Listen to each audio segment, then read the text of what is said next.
En esta parte voy a explicar el uso del async task. El async task es una tarea asíncrona que especialmente, o bueno, se usa, está hecha en Android para la creación de tareas cortas que funcionen de forma asíncrona en un hilo separado al hilo principal de la aplicación.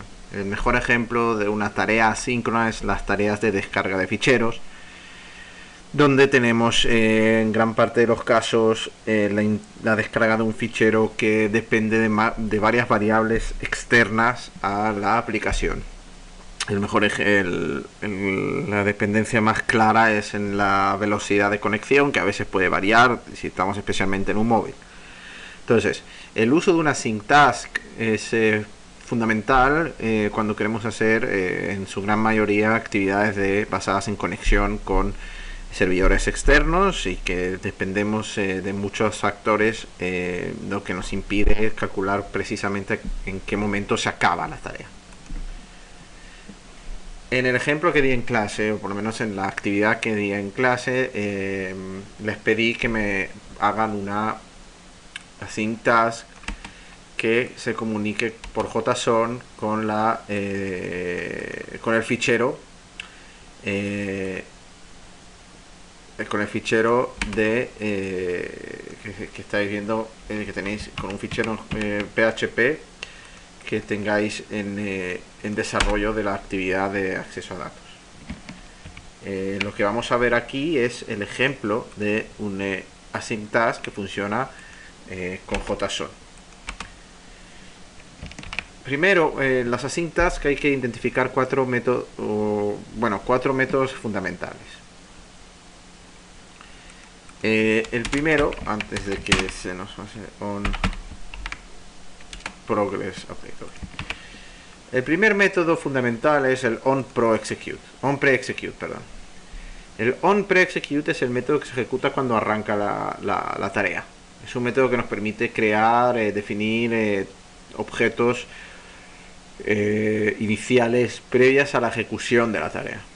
Entonces aquí se suele definir y establecer valores básicos, pero no demasiado cálculo para no cargar en este método la mayoría del trabajo. No está orientado la sintaxis para que se haga el cálculo en el onPreExecute, sino en el do in background.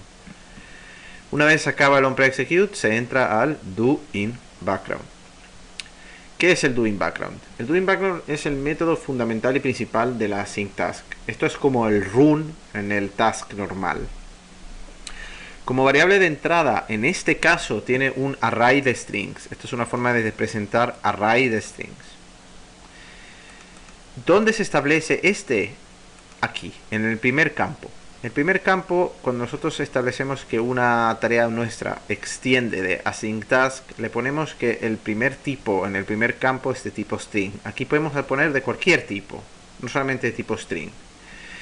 En este caso no lo estoy usando, pero lo que convendría, por ejemplo, es si queremos hacer un JSON parser, una tarea que descargue de JSON los datos de un PHP, los datos de JSON de un PHP. Aquí se puede pasar en esta como variable de entrada aquí las URLs del PHP que quiero descargar. El segundo campo representa el valor de entrada en formato array del método onProgressUpdate. ¿Qué es el onProgressUpdate? El onProgressUpdate es un método que nos permite en el momento mientras que se está ejecutando el do in background, actualizar elementos visuales o cambiar datos visuales que le avise y notifique al usuario que hay un progreso determinado en la descarga o en la comunicación, para que no se quede pensando que la aplicación se ha quedado pillada y que ya no funciona más. ¿Cómo llamo a este método? Pues se suele hacer desde dentro del do in background. Y en algún momento determinado, por ejemplo, cuando hago la open connection justo antes, puedo hacer un publish progress y aquí mandaría, por ejemplo, 10%. Luego, una vez finaliza la conexión, puedo mandar uno que diga 60. y luego cuando acaba de el while se le puede decir 90, y por último cuando finaliza, cuando cierra la cosa, puedo decirle que es un 100%, pasarle esto. Cada vez que pase por esto se va a lanzar este. Y bueno, en este caso pues no estoy haciendo nada, pero podría hacer un log v, estoy en el, le pongo la tag tal, y la entrada de values, la posición 0, porque estoy mandando solamente un string. Si quisiese mandar más strings tendría que poner aquí una coma y más string aquí, etc. ¿De acuerdo? Esto es respecto al segundo campo y al método onProgressUpdate. El tercer campo, que le puse también string, ¿qué representa? El último de los campos de la syntask representa el valor de entrada del onPostExecute y también representa el valor de devolución del doInBackground. Cuando doInBackground se acaba, automáticamente se ejecuta el onPostExecute. Como entrada, aquí va a tener lo que devuelva aquí. El return del doInBackground, el return entra por aquí. Por eso los tipos tienen que ser iguales. El de entrada del onPostExecute y el de devolución del doInBackground. Una vez se entra por aquí, ya no queda nada más. La tarea está a punto de finalizar. Y lo que podemos hacer en este último método es limpiar, cerrar, finalizar cualquier elemento que quede pendiente o en memoria, y simplemente igualarlo a null y limpiar todo. Basándose en este método, lo que ya con esto hemos cubierto, hemos explicado todos los componentes y todo el ciclo de vida de una syntask. Este ejemplo en concreto lo que hace es abrir una URL en mi local, así se hace localhost con el 10.022. Yo he creado una carpeta pmdm en mi XAMPP, he creado un fichero test.php que único que devuelve es estos dos valores, val1 y val2, tal, el JSON encode.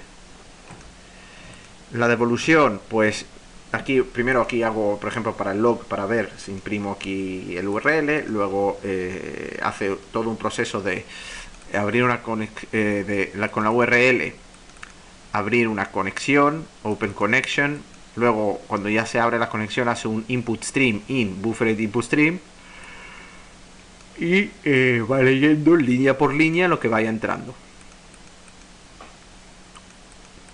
Línea por línea, esto es como un buffer reader de un fichero normal. Recordar que la conexión por URL connection, la conexión por red, es muy similar a abrir un fichero en el ordenador. Cuando ya finalizas el finally, para asegurarse que se cierre, porque este método, si os acordáis, va a ejecutarse tanto si hay un error como no hay un error. En el try catch, si salta aquí, también se va a ejecutar siempre esto. Le digo que se acabó totalmente, 100%, y devuelvo la línea leída o las líneas leídas, si es que hay más que una línea, como un string. Para probarlo, vamos a ejecutarlo en el emulador. No vamos a ver este es el viejo, no vamos a ver nada en pantalla porque no he reflejado nada en pantalla, pero sí que lo vamos a ver en el log. Como podéis ver, esto ya se hizo todo de golpe. Si hubiese tomado más tiempo la comunicación, se hubiese quedado unos cuantos segundos más en alguno de estos. Y como decía, el primero muestra, imprime el URL que voy a ir, muestra 10, 60%, 90%, 100%, y luego imprime la devolución. ¿Qué ha leído? Ha leído val1, v1, val2, v2, que está en formato JSON. Para hacer descarga de ficheros, eso se encuentra en el ejemplo en la página de Android Studio.